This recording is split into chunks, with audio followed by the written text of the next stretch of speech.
بسم اللہ الرحمن الرحیم۔ اس لیسن میں ہم سورہ 3 کی تفسیر دیکھیں گے۔ تفہیم القرآن میں سے مولانا مودودی رحمۃ اللہ کی تفہیم القرآن۔ تو سب سے پہلے ہم اس کا زمانہ نزول دیکھتے ہیں۔ قتادہ رحمۃ اللہ کہتے ہیں کہ یہ سورہ مدنی ہے۔ ابن عباس رضی اللہ عنہ سے دو قول منقول ہیں، ایک یہ کہ مکی ہے اور دوسرا یہ کہ مدنی ہے، لیکن جمہور علماء اسے مکی ہی قرار دیتے ہیں، اور اس کے مکی ہونے کی کھلی ہوئی علامت یہ ہے کہ اس شہر مکہ کے لیے حاذا بلد الامین، یہ پرامن شہر کے الفاظ استعمال کیے گئے ہیں۔ ظاہر ہے کہ اگر اس کا نزول مدینہ میں ہوا ہوتا تو مکہ کے لیے یہ شہر کہنا صحیح نہیں ہو سکتا تھا۔ علاوہ بنی صورت کے مضمون پر غور کرنے سے محسوس ہوتا ہے کہ مکہ معظمہ کے بھی ابتدائی دور کی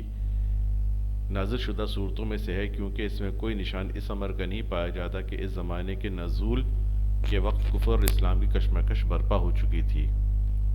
اور اس کے اندر مکی دور کی ابتدائی صورتوں کا وہی انداز بیان پایا جاتا ہے جس میں نہایت مختصر اور دل نشین طریقے سے لوگوں کو سمجھایا گیا ہے کہ آخرت کی جزا و سزا ضروری اور سراسر معقول ہے۔ اس کا موضوع ہے جزا و سزا کا اثبات۔ اس غرض کے لیے سب سے پہلے جلیل القدر انبیاء علیہ السلام کے مقامات ظہور کی قسم کھا کر فرمایا گیا ہے کہ اللہ تعالیٰ نے انسان کو بہترین ساخت پر پیدا کیا ہے۔ اگرچہ اس حقیقت کو دوسرے مقامات پہ قرآن مجید میں مختلف طریقوں سے بیان کیا گیا ہے، مثلا کہیں فرمایا کہ انسان کو خدا نے زمین میں اپنا خلیفہ بنایا اور فرشتوں کو اس کے آگے سجدہ کرنے کا حکم دیا۔ کہیں فرمایا کہ انسان اس امانت الہی کا حامل ہوا جسے اٹھانے کی طاقت زمین و آسمان اور پہاڑوں میں بھی نہ تھی۔ کہیں فرمایا کہ ہم نے بنی آدم کو عزت بخشی اور بہت سی مخلوقات پر فضیلت عطا کی، لیکن یہاں خاص طور پر انبیاء کے مقامات ظہور کی قسم کھا کر یہ فرمانا کہ انسان کو بہترین ساخت پر پیدا کیا گیا ہے، یہ معنی رکھتا ہے کہ نوع انسان کو اتنی بہتر ساخت عطا کی گئی ہے کہ اس کے اندر نبوت جیسے بلند ترین منصب کے حامل لوگ پیدا ہوئے، جس سے اونچا منصب خدا کی کسی دوسری مخلوق کو نصیب نہیں ہوا۔ اس کے بعد یہ بتایا گیا کہ انسانوں میں دو قسمیں پائی جاتی ہیں، ایک وہ جو اس بہترین ساخت پر پیدا ہونے کے بعد برائی کی طرف مائل ہوتے ہیں اور اخلاقی پستی میں گرتے گرتے اس انتہا کو پہنچ جاتے ہیں جہاں ان سے زیادہ نیچ کوئی دوسری مخلوق نہیں ہوتی۔ دوسرے وہ جو ایمان و عمل صالح کا راستہ اختیار کر کے اس گراوٹ سے بچ جاتے ہیں اور اس مقام بلند پر پہنچ قائم رہتے ہیں جو ان کی بہترین ساخت پر پیدا ہونے کا لازمی تقاضا ہے۔ نوع انسانی میں ان دو قسموں کے لوگوں کا پایا جانا ایک ایسا امر واقعی ہے جس سے انکار نہیں کیا جا سکتا، کیونکہ اس کا مشاہدہ انسانی معاشرے میں ہر جگہ ہر وقت ہو رہا ہے۔ آخر میں اس امر واقعی سے یہ استدلال کیا گیا ہے کہ جب انسانوں میں یہ دو الگ الگ اور ایک دوسرے سے قطعی مختلف قسمیں پائی جاتی ہیں تو پھر جزائے اعمال کا کیسے انکار کیا جا سکتا ہے؟ اگر پستی میں گرنے والوں کو کوئی سزا اور بلندی پر چڑھنے والوں کو کوئی اجر نہ ملے اور انجام کار دونوں کا یکساں ہو، تو اس کے معنی یہ ہیں کہ خدا کی خدائی میں کوئی انصاف نہیں ہے، حالانکہ انسانی فطرت اور انسان کی عقل عام یہ تقاضا کرتی ہے کہ جو شخص بھی حاکم ہو وہ انصاف کرے۔ پھر یہ کیسے تصور کیا جا سکتا ہے کہ اللہ جو سب حاکموں سے بڑا حاکم ہے وہ انصاف نہیں کرے گا؟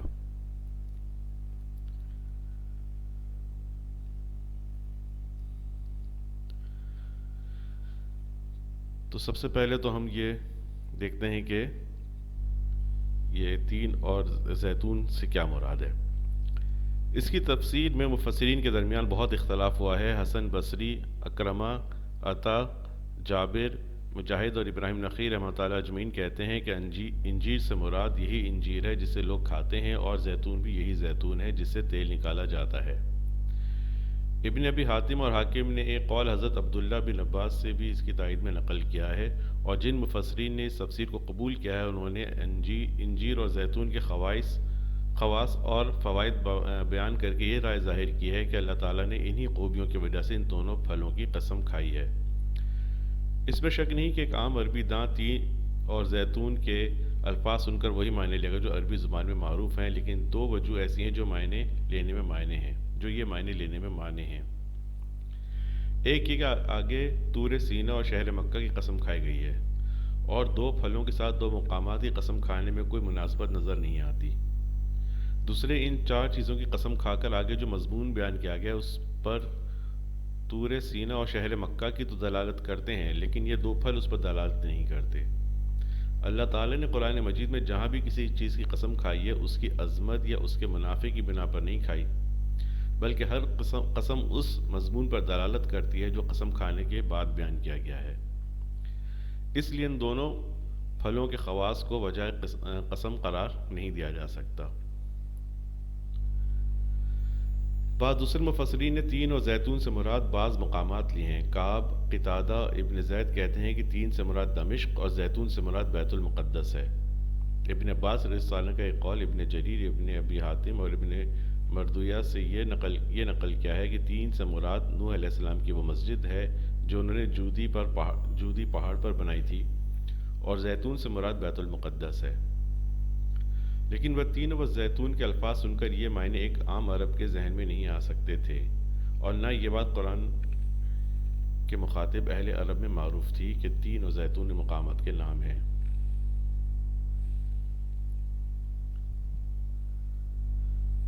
البتہ یہ طریقہ اہل عرب میں رائج تھا کہ جو پھل کسی علاقے میں کثرت سے پیدا ہوتا ہو،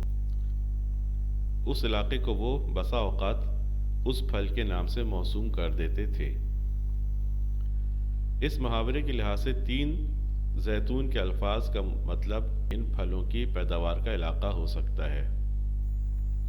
اور وہ شام و فلسطین کا علاقہ ہے، کیونکہ اس زمانے کے اہل عرب میں یہی علاقہ انجیر اور زیتون کی پیداوار کے لیے مشہور تھا۔ ابن تیمیہ، ابن القیم وغیرہ نے اسی تفسیر کو اختیار کیا، اور ابن جریر نے بھی اگرچہ پہلے قول کو ترجیح دی ہے مگر اس کے ساتھ یہ بات تسلیم کی ہے کہ تین و زیتون سے مراد ان پھلوں کی پیداوار کا علاقہ بھی ہو سکتا ہے۔ حافظ ابن کثیر نے بھی اس تفسیر کو قابل لحاظ سمجھا ہے۔ اب سینین کی تھوڑی سی تفصیل دیکھ لیتے ہیں۔ اصل میں طور سینین فرمایا گیا ہے۔ سینین جزیرہ نمائے سینا کا دوسرا نام ہے، اس کو سینا یا سینا بھی کہتے ہیں اور سینین بھی۔ خود قرآن میں ایک جگہ طور سینا کے الفاظ استعمال کیے گئے ہیں۔ اب چونکہ وہ علاقہ جس میں کوہ طور واقع ہے سینا ہی کے نام سے مشہور ہے، اس لیے ہم ترجمے اس کا یہی مشہور نام درج کیا ہے۔ یہ وہ بات ہے جس پر انجیر و زیتون کے علاقے یعنی شام و فلسطین اور کوہ طور اور مکہ کے پرامن شہر کی قسم کھائی گئی ہے۔ انسان کے بہترین ساخت پر پیدا کیے جانے کا مطلب یہ ہے کہ اس کو وہ اعلیٰ درجے کا جسم عطا کیا گیا ہے جو کسی دوسری جاندار مخلوق کو نہیں دیا گیا، اور اسے فکر و فہم اور علم و عقل کی وہ بلند پایہ قابلیتیں بخشی گئی ہیں جو کسی دوسری مخلوق کو نہیں بخشی گئیں۔ پھر چونکہ نوع انسانی کے اس فضل و کمال کا سب سے زیادہ بلند نمونہ انبیاء علیہ السلام ہے، اور کسی مخلوق کے لیے اس سے اونچا کوئی مرتبہ نہیں ہو سکتا کہ اللہ تعالیٰ اسے منصب نبوت عطا کرنے کے لیے منتخب فرمائے۔ اس لیے انسان کے احسن تقویم پر ہونے کے شہادت میں ان کی مقامات کی قسم کھائی گئی جو خدا کے پیغمبروں سے نسبت رکھتے ہیں۔ شام و فلسطین کا علاقہ وہ علاقہ ہے جہاں حضرت ابراہیم علیہ السلام سے لے کر حضرت عیسیٰ علیہ السلام تک بکثرت انبیاء علیہ السلام مبعوث ہوئے۔ کوہ طور وہ مقام ہے جہاں حضرت موسیٰ علیہ السلام کو نبوت عطا کی گئی۔ رہا مکہ معظمہ تو اس کی بنا ہی حضرت ابراہیم اور حضرت اسماعیل کے ہاتھوں پر پڑی، انہی کی بدولت وہ عرب کا مقدس ترین مرکزی شہر بنا۔ حضرت ابراہیم علیہ السلام نے یہ دعا مانگی تھی کہ رب جعل ھذا بلدن آمنا، اے میرے رب اس کو ایک پرامن شہر بنا،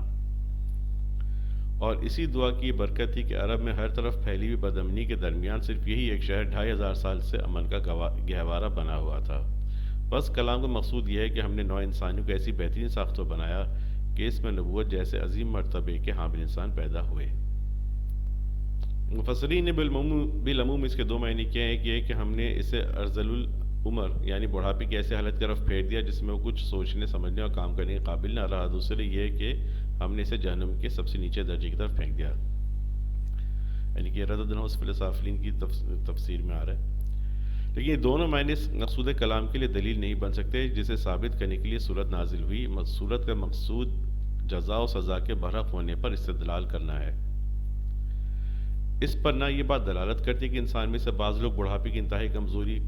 کمزور حالت کو پہنچا دیے جاتے ہیں، اور نہ یہ بات دلالت کرتی ہے کہ انسانوں کا ایک گروہ جہنم میں ڈالا جائے گا۔ پہلی بات اس لیے جزا و سزا کی دلیل نہیں بن سکتی کہ بڑھاپے کی حالت اچھے اور برے دونوں قسم کے لوگوں پر طاری ہوتی ہے، اور کسی کا اس حالت کو پہنچنا کوئی سزا نہیں جو اسے اس کے اعمال پر دی جاتی ہو۔ رہی دوسری بات تو وہ آخرت میں پیش آنے والا معاملہ ہے، اسے ان لوگوں کے سامنے دلیل کے طور پہ کیسے پیش کیا جا سکتا ہے جنہیں آخرت ہی کی جزا و سزا کا قائل کرنے کے لیے سارے سے دلال کیا جا رہا ہے۔ اس لیے ہمارے نزدیک آیت کا صحیح مفہوم یہ ہے کہ بہترین ساختار پیدا کیے جانے کے بعد جب انسان اپنے جسم اور ذہن کی طاقتوں کو برائی کے راستے میں استعمال کرتا ہے تو اللہ تعالیٰ اسے برائی کی توفیق دیتا ہے، اور گراتے گراتے اسے گراوٹ کی اس انتہا تک پہنچا دیتا ہے کہ کوئی مخلوق گراوٹ میں اس حد کو پہنچی ہوئی نہیں ہوتی۔ یہ ایک ایسی حقیقت ہے جو انسانی معاشرے کے اندر بکثرت مشاہدے میں آتی ہے۔ حرص و طمع، خود غرضی، شہوت پرستی، نشہ بازی، کمینہ پن، غیظ و غضب اور ایسی دوسری خصلتوں میں جو لوگ غرق ہو جاتے ہیں وہ اخلاقی حیثیت سے فی الواقع سب نیچوں سے نیچ ہو کر رہ جاتے ہیں۔ مثال کے طور پر صرف اسی ایک بات کو لے لیجئے کہ ایک قوم جب دوسری قوم کی دشمنی میں اندھی ہو جاتی ہے تو کس طرح درندگی میں تمام درندوں کو مات دیتی ہے۔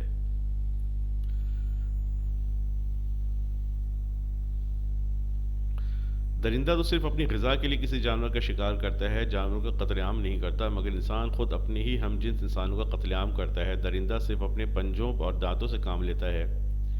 یہ حسن تقویم پر پیدا ہونے والا انسان اپنی عقل سے کام لے کر توپ، بندوق، ٹینک، ہوائی جہاز، ایٹم بم، ہائیڈروجن بم اور دوسرے بے شمار ہتھیار ایجاد کرتا ہے تاکہ آن کے آن میں پوری بستیوں کو تباہ کر کے رکھ دے۔ درندہ صرف زخمی یا ہلاک کرتا ہے، مگر انسان اپنے ہی جیسے انسانوں کو اذیت دینے کے ایسے دردناک طریقے اختراع کرتا ہے جن کا تصور بھی کبھی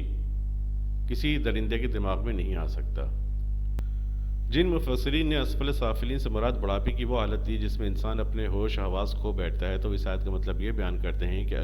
کہ مگر جن لوگوں نے اپنی جوانی اور تندرستی کی حالت میں ایمان لا کر نیک اعمال کیے ہوں ان کے لیے بڑھاپے کی اس حالت میں بھی وہی نیکیاں لکھی جائیں گی اور انہیں کے مطابق وہ اجر پائیں گے۔ ان کے اجر میں اس بنا پر کوئی کمی نہ کی جائے گی کہ عمر کے اس دور میں ان سے وہ نیکیاں صادر نہیں ہوئی۔ اور جو مفسرین اسفل سافلین کی طرف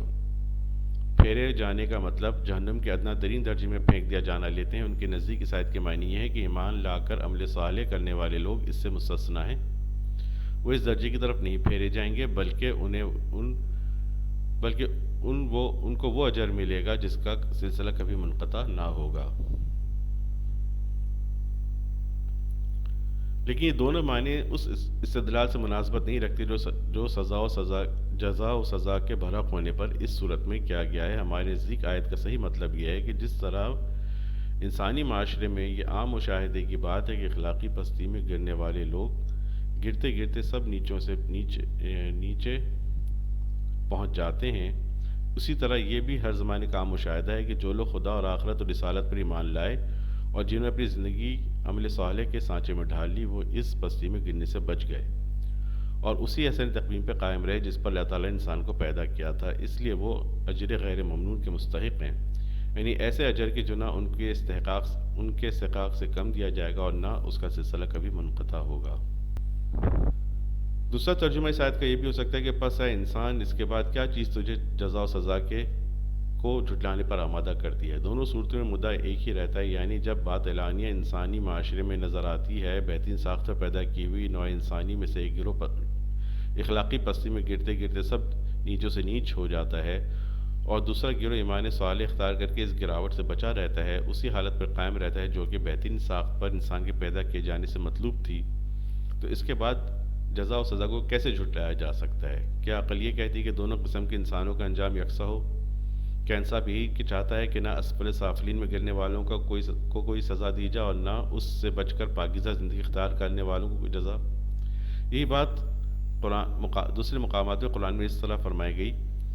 کیا ہم فرما برداروں کو مجرموں کی طرح کر دیں؟ تمہیں کیا ہو گیا، تم کیسے حکم لگاتے ہو؟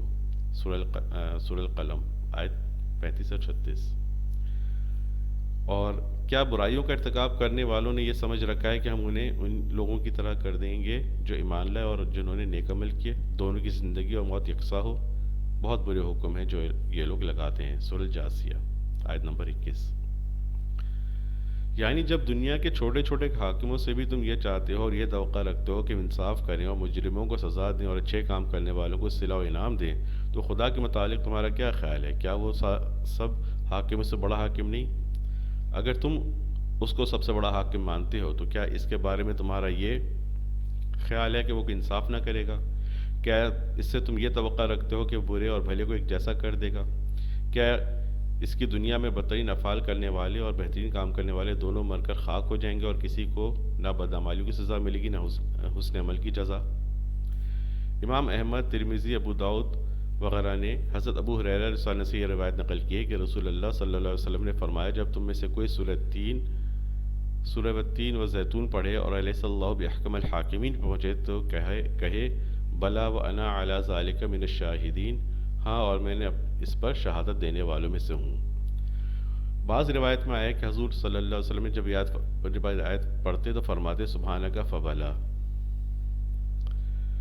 تو اس سورہ کی تفسیر جو ہے دوسری جو مفسرین ان سے تھوڑی سی مولانا مودودی نے اس میں مختلف کی ہے، اور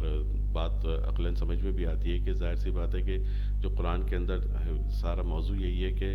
انسان کو اس بات کا یقین دلایا جائے کہ جو کچھ تم دنیا میں کرتے ہو اس کی سزا و جزا ہے۔ اور ظاہر سی بات ہے جو اسلام کا انکار کرنے والے یا اللہ کا انکار کرنے والے یا آخرت کا انکار کرنے والے، ان کی دلیل یہی کہ اب بس یہی دنیا کی زندگی اور آخرت میں کوئی سزا و جزا نہیں ہے۔ تو مضمون کے اعتبار سے دیکھا جائے تو یہ انسان کو اس بات کا یقین دلاتی ہے کہ سزا و جزا ہے، اور عقلاً بھی یہ بات سمجھ میں آتی ہے کہ یقیناً کہ جیسے انسان دنیا میں باقی کاموں میں ہمیشہ کسی نہ کسی